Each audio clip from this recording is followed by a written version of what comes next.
20 de noviembre de 2023. Y saludo a un gran amigo que ya me ha acompañado en otras ocasiones en los micrófonos y ante las cámaras de Periodista Digital. Javier Peón Torre, muy buenos Hola, días. Eurico, ¿Cómo encantado, estás? encantado de estar aquí. Gracias por haberte acercado hasta los Placer, estudios un de placer. Periodista Digital.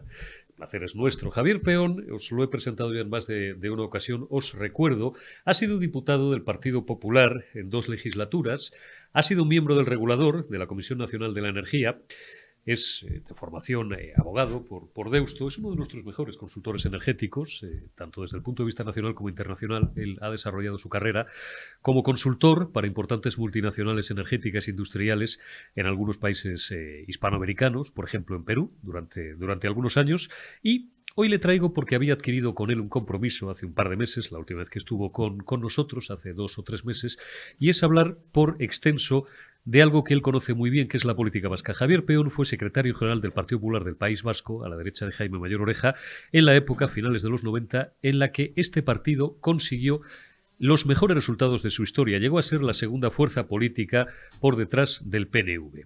De eso es de lo que quiero hablar con Javier Peón, pero antes tengo que hacerte, Javier, un par de preguntas relacionadas pues con el aspecto que tú más conoces en los últimos años. Y lo digo a cuento de que hoy, cuando estamos grabando esta entrevista, todavía no ha salido el figura para darnos el listado de los nuevos, de su nuevo equipo de adláteres, porque al final a Pedro Sánchez, como a la mayoría de los sátrapas, le importan muy poco sus ministros, las decisiones las toma él, después nadie y después él, pero ya prácticamente conocemos la composición del nuevo gabinete. Sabemos, por ejemplo, que Teresa Ribera va a seguir siendo vicepresidenta tercera del gobierno y encargada de todo lo que tiene que ver con la energía, y sabemos también, conocemos el nombre, Jordi Hereu, que a lo mejor a los más jóvenes no os dice nada, fue alcalde de Barcelona, es un destacado militante del PSC, va a ser el nuevo titular de Industria. Javier, empieza por valorarme un poquito estos 2 nombramientos, la continuidad de doña Teresa Ribera, cuya trayectoria tú conoces muy bien, al frente de Energía.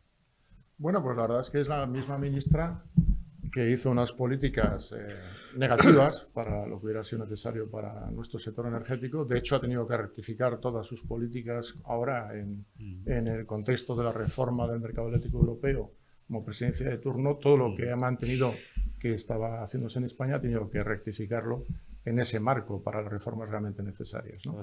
Pero el problema no solo es que es la misma ministra, es que no va a poder hacer la misma política tampoco, porque ahora es 2 huevos duros más. En el pacto con Sumar nos meten cositas como extender y dejar ya de manera casi permanente el impuesto a las energéticas, que la Unión Europea dijo que solo podía ser de manera temporal y excepcional, y no sobre las ventas, como hicieron en España, sino siempre sobre los beneficios extraordinarios, y nos mete prohibiciones o reducciones, dicen ellos, de los vuelos cortos, lo que perjudica a la industria nacional de la producción de biocombustibles para la aviación, los SAF. Es decir, que va a tener que desarrollar unas políticas todavía más radicales de lo que ha sido la última legislatura. Políticas comunistas podríamos calificar, Javier, puramente bueno, comunistas. Pues de luego políticas intervencionistas, claramente intervencionistas, que es una de las características del comunismo, desde luego. Está claro. Jordi Hereu, un catalán al frente de Industria. ¿Esto es bueno, malo, regular, medio pensionista? ¿Es el precio de un peaje? Y ahí podíamos tocar también el tema del regulador de la Comisión, y ahora veréis por qué, de la Comisión Nacional de la Energía, que tú conoces muy bien. Pues sí, efectivamente, Eurico. El que sea un catalán, si hubiera sido el Partido Popular catalán, me parecería excelente el nombramiento. El problema es que es del Partido Socialista Catalán, que está en el bloque de la ruptura, y junto con el PSOE Nacional, como se ha visto, y también de lo que significa de reparto del botín del IBEX, ¿no? Porque se habla ahora de que con los fondos Next Generation, que son miles de millones de euros que no se han adjudicado al sector privado, que era su función, se habla ahora de que quizás Europa podría llegar a aceptar que se puedan transferir a empresas públicas y así no se perderían los fondos. Claro, empresas públicas, la SEPI, por ejemplo. Entonces, la SEPI, con esas miles de millones de euros, podría tomar posiciones en empresas del IBEX sobre la industria nacional, y entonces, bueno, tendríamos un problema porque el intervencionismo ya se extendería al interior de las propias empresas. Me preguntabas de energía y, claro, el intervencionismo en el mundo energético se puede producir también a través del regulador. Yo en mi época, en la Comisión Nacional de Energía, ya se hablaba de mandar a Bilbao la Comisión Nacional de Energía. Eso lo desconocía. Me lo habías dicho hace un rato y lo desconocía. En mi época se hablaba de establecer la sede de la Comisión Nacional de Energía en Bilbao y se desechó porque se veía que era que producía muchos inconvenientes. ¿Pero no por irían qué a defender. razón se llegó a plantear eso aunque fuera sotto voce?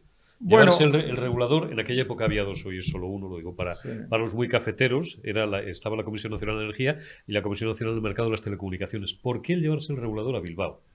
Pues por un problema de control de las empresas, ¿no? El regulador tiene mucha capacidad de influencia sobre las empresas, pero lo que es más importante, ¿qué funcionarios de verdad, profesionales, independientes, los que necesitan un organismo regulador independiente, van a cambiar su vida para irse de Madrid a Bilbao? Bueno, pues irían los militantes probablemente. Es decir, si la sede va a una ciudad que están en el combate del territorialismo, de la influencia de poder, del intervencionismo, porque están en un proceso de ruptura con lo que ha sido la transición, pues no es una buena noticia si eso llegara a producirse, ¿no? No digo que lo hayan anunciado ahora, digo que en mi época sí se intentó. Así se intentó.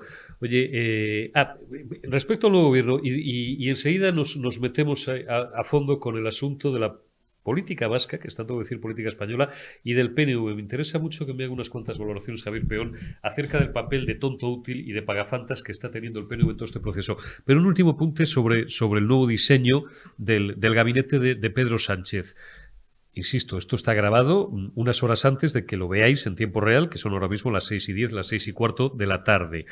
Si se confirma, que está prácticamente confirmado, se fusionan el Ministerio de Presidencia con el Ministerio de Justicia, con un individuo al frente, un señor, un político, al que no voy a calificar, todos le conocéis, como Félix Bolaños. Esto lanza un mensaje demoledor contra la separación de poderes y dice mucho de la calidad democrática del personaje que sigue mandando en España. Pues sí, yo pensé que era una fake news, pensé que era una noticia falsa, porque con la que está cayendo, con todas las asociaciones profesionales, de jueces, de fiscales, de abogados del Estado, poniendo en discusión gravemente, registradores, colegios de abogados, todo el mundo. Apelando a que se está desvirtuando la separación de poderes con los pactos de gobierno a los que ha llegado el Partido Socialista y el señor Sánchez, poner justicia, el Ministerio de Justicia. Fusionó con Presidencia. En la Presidencia, yo de verdad no daba crédito cuando lo he escuchado, pero bueno, parece que es una huida hacia adelante ya, digamos que sin ningún tipo de complejo. Pero esto es un reto, además, aceptarme el término, una chulería. Incluso en Europa, el comisario de Justicia, el señor Reinders, que es el único belga, digo yo a veces, al que le caemos bien, es una humorada, pero cuidado que a lo mejor hasta es cierto, es un mensaje muy claro de Pedro Sánchez a Europa de estas son mis narices. Bueno, yo creo que en Europa van a empezar a conocer de verdad al auténtico Sánchez, al que ya conocemos aquí, pero en Europa no le conocían, pero ahora ya le van a empezar a conocer, sin duda. Sí, ¿tú eres de los que piensas que solo Europa nos puede acabar salvando o eres un poco más escéptico? No, yo creo que solo nos salvamos nosotros, es decir, las manifestaciones, las concentraciones pacíficas y cumpliendo la ley en la calle, es que son imprescindibles. La manifestación del sábado, es que eso es la mejor noticia que hemos podido tener el fin de semana. Y desde luego, bueno, habrá quien piense que lo de Argentina también es una buena noticia. Yo no es que sea muy partidario de los libertarios, pero bueno, desde luego antes que el peronismo es de agradecer. Que el peronismo socialista, ladrón y criminal, digo criminal pensando en fin, la historia reciente, no es una exageración, es una grandísima noticia. Y además se tendrá que apoyar en Macri, que es un hombre pues bastante más templado, ¿no? Pero en cualquier caso, lo que nos importa en este momento, España, las manifestaciones, las concentraciones pacíficas, la muestra en la calle del rechazo a la ruptura, al proceso rupturista que el Partido Socialista ha iniciado, pues eso es una noticia magnífica, hay que continuar con ello porque es lo que nos puede salvar. ¿Por qué? Porque es lo que llama la atención internacional, eso es lo que permite comprobar fuera de nuestras fronteras que aquí están sucediendo cosas graves y por lo tanto que en algún momento la Unión Europea tendrá que tomar cartas en el asunto. Esperemos que sea más pronto que tarde. El otro día lo hablamos con Jon de Zulueta en el caso, bueno, y con Riera también. Riera era mucho más optimista que yo, ya le conocéis, hemos hablado en 2 o 3 ocasiones del asunto. Yo estoy más con lo que está diciendo Javier o con lo que nos ha dicho también en alguna ocasión Daniel Lacalle. Como no nos salvemos nosotros. Bueno, me decía Zulueta que sí, la Unión Europea intervendrá. Y Rosa Díez también el otro día me lo dijo el lunes pasado. Lo que pasa es que suelen demorarse. En Rumanía tardaron 2 años, por ejemplo, 2017-2019. Esperemos que aquí bueno, o empiecen a introducir sanciones de verdad y a ponerle pie en pared a este gobierno mucho antes. Política vasca, Javier, papel del PNV en todo este sin Dios, en todo este desorden y caos institucional, político, social, económico y por supuesto territorial al que estamos asistiendo. Bueno, la verdad es que lo del PNV es sorprendente. Hablabas de la época donde milité en la política activa y finales de los 90. Sí, el PNV, al que nos quedamos muy cerca de vencer en las elecciones del 98, Pues era un PNV, bueno, que tenía un sentido común, es decir, que tenía una cierta manera de conducirse desde la moderación y dentro del marco constitucional y estatutario. Hablamos del señor Ardanza, Lehendakari. El PNV anterior al Pacto de Lizarra. Anterior al Pacto de Lizarra, que fue en el 98. Claro, cuando ya firman el Pacto de Lizarra para confluir en la estrategia con los nacionalistas independentistas, con Bildu y todo lo que vino después, entonces existía Eusko Alkartasuna, entonces, etcétera. El señor Garaikoetxea y después de... Ahí ya empiezan a verse cosas raras, ¿no? Pero claro, lo que ha sucedido hace unos días con el discurso del Partido Nacionalista Vasco en la tribuna de oradores en la investidura de Sánchez es gravísimo. El tractor. Porque, claro, el PNV es el único que tenía la llave, de verdad el que tenía la llave, para haber optado por la vía del progreso, de la evolución, de la transición, de continuar por el marco constitucional, estatutario y del autogobierno vasco, incluso con un extraordinario protagonismo del Partido Nacionalista Vasco y por tanto de Euskadi. No pasa nada, aunque hubieran tenido la cartera de industria que hoy fijo lo desmiente el mundo, no hubiera pasado nada, porque son maestros y arteros en tergiversar, manipular el relato. O sea, es lo mismo, en opinión de los rupturistas, entre los que está el PSOE, es lo mismo el ofrecer una cartera al PNV de industria que el vender España a unos golpistas. Es irónico. Tú fíjate hasta dónde hemos llegado. Claro, si el problema no es pactar con los nacionalistas, si siempre se ha pactado, y en el País Vasco ha habido pactos entre el PP y el PNV, y en el gobierno central el PNV ha apoyado siempre al que vencía las elecciones. Al PSOE unas veces, al PP a otras, cuando habían ganado las elecciones ambos. El problema es lo que se pacta. Claro, el problema no es pactar, sino a cambio de qué se pacta. Y claro. En este momento el Partido Nacionalista Vasco de Ortúzar, de Urkullu, era el que tenía la llave, era el que podía decidir, vamos por la vía de seguimos avanzando en el autogobierno, seguimos avanzando en la vía constitucional, seguimos profundizando y dando al Euskadi las capacidades para ser locomotora del progreso de eje atlántico, europeo y de España, o vamos a un proceso rupturista. La llave la tenía el Partido Nacionalista Vasco, esos 5 votos. Y entonces ha votado por abrir la llave, dejar entrar al proceso rupturista. Al lobo, yo diría la hiena, con la frase que escuché en la tribuna que me acordaba a Joker, por cierto. Daba miedo, ¿eh? Pero bueno, ha abierto la llave para que entre el proceso rupturista, ¿no? Entonces, el Partido Nacionalista Vasco ahora casi es el borroca PNV. Porque es que está en el bloque rupturista. Y lo peor de todo es que no solo comparte los objetivos rupturistas, sino que comparte el discurso. Porque la ruptura solo es posible desde el discurso del odio y de la mentira. Porque con la verdad y con la convivencia, ¿cómo justificas una ruptura con 45 años de autogobierno que ha funcionado perfectamente en Euskadi? Pero si llevan 45 años gobernando en Euskadi, si somos una región privilegiada, una comunidad autónoma privilegiada. Pero lo ha sido siempre el País Vasco, las Vascongadas, Javier, junto con Cataluña. Se ha sido una región mimada por no remontarnos al régimen anterior desde los tiempos del franquismo. Total, pero yo... Y sigue teniendo una fiscalidad que yo me opongo, y lo saben mis espectadores, porque me parece anacrónica, pero el cupo y el concierto. Es decir, ¿qué más privilegio? A eso voy. Es decir, la generosidad de la sociedad española, encarnada en la Constitución española, que hasta contempla en la disposición adicional primera el respeto a los derechos históricos forales, que no son de Euskadi, que son de vizcaínos, como soy yo, guipuzcoanos y alaveses. O sea, ese reconocimiento, un concierto, un cupo, pero si somos unos privilegiados, pero ¿cómo es posible que seamos tan desleales? ¿Cómo es posible? Estamos poniendo en riesgo ese privilegio que tenemos, constitucionalmente recogido y por tanto legítimo. Lo estamos poniendo en riesgo. En lugar de utilizar los instrumentos de autogobierno que tenemos para ser locomotora de ese eje atlántico europeo, para ser locomotora de todo el norte de España, casi de España entera. Y estamos, Bilbao, al principio de la democracia, Bilbao era la primera ciudad de España a nivel financiero, a nivel de progreso económico. Ahora yo voy a Málaga, voy a Zaragoza, voy a Valencia, voy a Sevilla, y digo, pero ¿para qué nos ha servido el autogobierno privilegiado que tenemos respecto a otros lugares de España, si no lo hemos sabido aprovechar?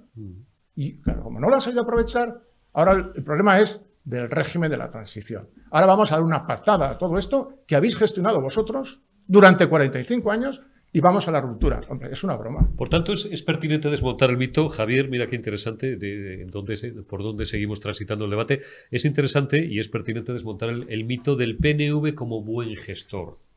Absolutamente. No lo ha sido. Absolutamente. Porque en Madrid siempre, mucha gente que a lo mejor no conoce tan a fondo la política vasca, se ha tragado esa bola de que el PNV eran unos grandes gestores. Lo cual es incierto a la luz de lo que nos está explicando Javier. No hay más que ver los resultados. Es decir, en Andalucía después de 40 años hubo un cambio político, Sí.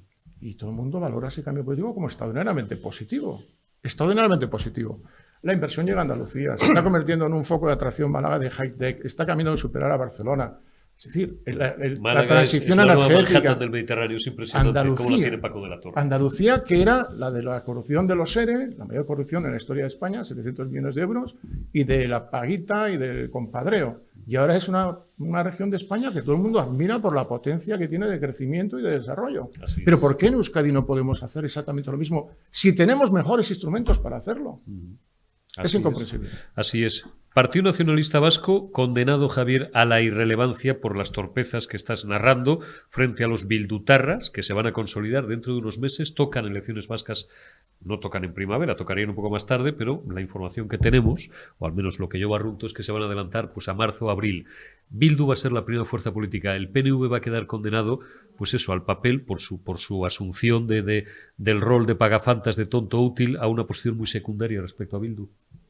Pues yo creo, vamos, es difícil hacer pronósticos, pero si analizamos el contexto político que se está creando, es evidente que se han creado dos polos de referencia, ¿no?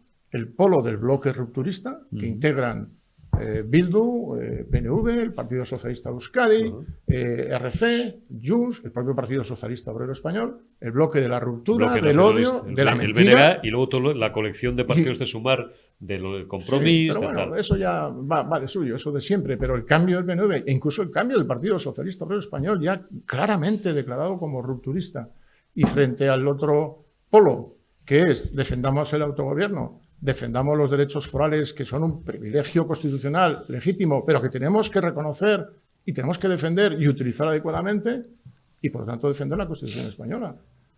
¿Y quién representa más fielmente a ambos polos? El bloque rupturista, evidentemente, Bildu. Claro. Lo demás son segundas marcas. Y en el otro polo solo hay uno, que, en mi opinión, que es el Partido Popular de Euskadi. Esa va a ser la contienda real. Aunque parezca increíble, Eurico, aunque parezca increíble, la contienda real en Euskadi va a ser entre Bildu y el Partido Popular de Euskadi. ¿Por qué dejas fuera el PSOE de la ecuación? Porque ya es un partido, en mi opinión, nunca ha dejado de serlo, pero bueno, ahí podíamos establecer un debate, pero el Partido Socialista del País Vasco, por supuesto, el Partido Socialista de Euskadi, el PSE, ya es un partido abiertamente rupturista y anticonstitucionalista.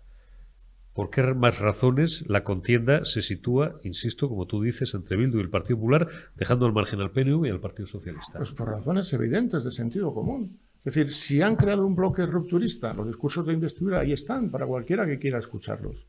Han declarado un discurso rupturista con lo que ha sido el régimen de la transición, que nos ha traído progreso, desarrollo, convivencia, y han dicho que eso no vale, que eso todo fue un engaño, que eso fue una maquinaria mediática, empresarial, de control del poder, que ellos han estado gobernando ellos 45 años. Y de la que se han beneficiado con miles de millones. Es que es increíble cómo se puede formar así realidad. Entonces, si ese es uno de los bloques, y al otro lado lo que establecen es, dice Sánchez, un muro para sacar fuera de ese bloque rupturista a todo lo que no sean rupturismo, pues al otro lado, ¿quién está?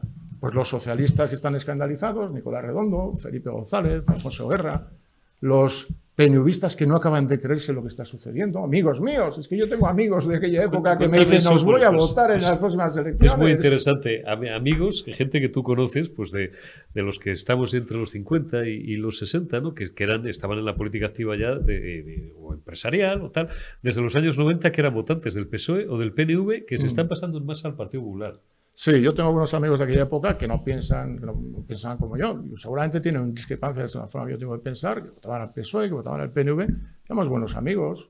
Y además yo estoy muy agradecido que cuando yo era un dirigente entonces, ellos no se avergonzaban de ir conmigo a los pueblos donde íbamos siempre. Alguien dirá, estaría bueno, hay que matizar que el partido de hace, el Bilbao y el País Vasco de hace 30 años era para conocerlo y para vivir allí. Cuidado. Eurico, era muy duro. Yo tenía que ir con 2 escoltas todo el tiempo. Y has ido a decenas de entierros de amigos y compañeros. A muchos entierros. Yo tenía escolta policial, porque era un alto dirigente del Partido Popular Vasco como secretario general, tenía que ir con escolta policial, y tenía un coche camuflado de la policía todo el tiempo conmigo, y por lo tanto no era fácil para unas personas que no tenían que ver con la política en primera fila, el presentarse con alguien del que PP yo en fuera aquella allí como época. amigo de ellos, y yo les agradezco mucho eso, ¿no? Bueno, pues a uno de ellos me decía el otro día, es que yo ya voté en las generales a Feijóo, y voy a votar en las vascas al PP vasco, porque es que siempre votó al PNV. Dice, yo no me veo representado en lo que están haciendo en este momento. Y como él, estoy convencido que muchos otros votantes también del lado socialista, que no comparten todas las ideas probablemente del Partido Popular Vasco, pero que en este momento, en esta disyuntiva, Bildu o PP Vasco, bloque rupturista, o autogobierno, derechos forales y constitución, pues lo tienen bastante claro.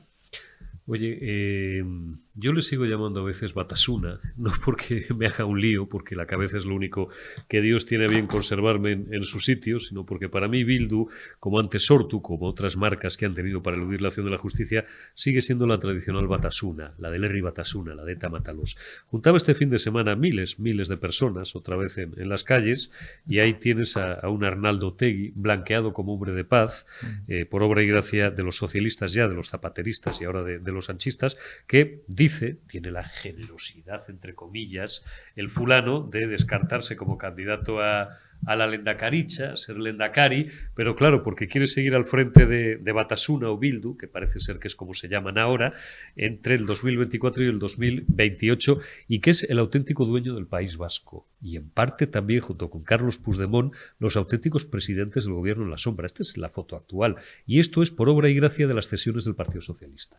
Sí, y del PNV, del PNV actual, el Borroka PNV. Es que el problema realmente es que ahora el etarra, porque fue condenado, ¿no? Por Hombre, etarra. 6 Otegi, años por el secuestro de Abaitua, o sea, y de otros se escapó, como el de Javier Pérez y el asesinato, ordenar el asesinato de Doval, a cuyo hijo hemos conocido muchos años. Claro. Entonces, el etarra Otegi ahora se presenta, el otro día anunciando la manifestación de Bilbao, se presenta como el hacedor de la felicidad de los ciudadanos. A ser felices, decía en televisión. Para ser felices. Claro, una persona que ha sido condenada por ser etarra, pertenecer a una banda terrorista, que asesinó a Miguel Ángel Blanco, que asesinó a Gregorio Ordóñez, que asesinó a casi 1000 ciudadanos españoles, muchos de sus asesinatos sin esclarecer, y se nos presenta como el gran hacedor de la felicidad de los vascos. Yo creo, mira, los vascos no somos tan distintos de los españoles, del resto de los españoles, no somos tan distintos. ¿Qué coño es eso? Bastante sentido común, emprendedores, palabra. Yo creo que bastante más parecidos a lo que muchos creen y sobre todo muy distintos de Otegi y muy distintos del Borroka PNV que nos están construyendo, y no digamos ya del discurso del odio y de la ruptura del Partido Socialista Obrero Español. Déjame que te haga la última pregunta, o las dos últimas preguntas, porque estas a lo mejor no es que no te las esperes, pero bueno, tenemos que cerrar, y esto es un poco marca de la casa, marca mía. Desde el punto de vista personal, has aludido, tú conociste a Goyo Ordóñez, del cual todo el mundo habla hoy, pero muy pocos conocieron, porque tristemente fue asesinado ya pues hace 30 años ya, el asesinato casi de Gregorio Ordóñez. Y tú estabas en San Sebastián la tarde en la que fue hallado su cuerpo y la tarde en la que, no quiero violentarte mucho, Javier, que el otro día también hablaba con esto con Carlos García y el hombre casi no, se le saltaban las lágrimas. Estabas cuando llega al hospital de San Sebastián, llega el cuerpo todavía con vida de Miguel Ángel Blanco, y tú me has contado una serie de cosas acerca de aquellos hechos. Muchas están publicadas, otras no, y son, en fin, tan terribles y tan tremendas que no merece ya a estas alturas la pena, por respeto a la familia y a la memoria de Miguel Ángel Blanco, entrar en ellas. Cuestiones muy personales y muy íntimas. ¿Qué sientes al ver a esta gentuza siendo dueños de parte de la llave de España? Bueno, pues lo que siento es, primero, tristeza por ver que cuando yo me fui de la política en el año 2000, me fui con mayoría absoluta del Partido Popular y con el Partido Popular Vasco como segunda fuerza. Es decir, con la idea de que habíamos vencido al terror y había triunfado el Estado de Derecho. Esa era la idea que teníamos en el año 2000. Yo me fui con esa sensación a continuar con mi vida profesional y mi desarrollo profesional. Ahora me siento con esta unidad tristeza de ver cómo se les ha regalado, en principio, una oportunidad de victoria, y sobre todo me siento muy comprometido a dar la batalla para que no venzan, absolutamente comprometido. Lo que además, en memoria de esos compañeros que murieron, Goyo era muy amigo mío, obviamente, yo era el secretario general del Partido Popular Vasco, él era el portavoz, Jaime era el presidente. Cuando yo en ese momento iba a un viaje a Estados Unidos, iba a estar una semana allí por un tema de invitado por el gobierno de Estados Unidos, y me pilló un asesinato en San Diego. Entonces, para mí fue especialmente dramático porque el trauma del asesinato de Goyo, con el que estuve 2 días antes de partir de Estados Unidos, estuve con él en el ayuntamiento porque me pidió una consulta. Yo fui a San Sebastián a hablar con él sobre la consulta que me hizo. Y el shock que yo recibí, claro, hasta que no llegué a España y pude abrazar a compañeros, una sensación de soledad y de angustia.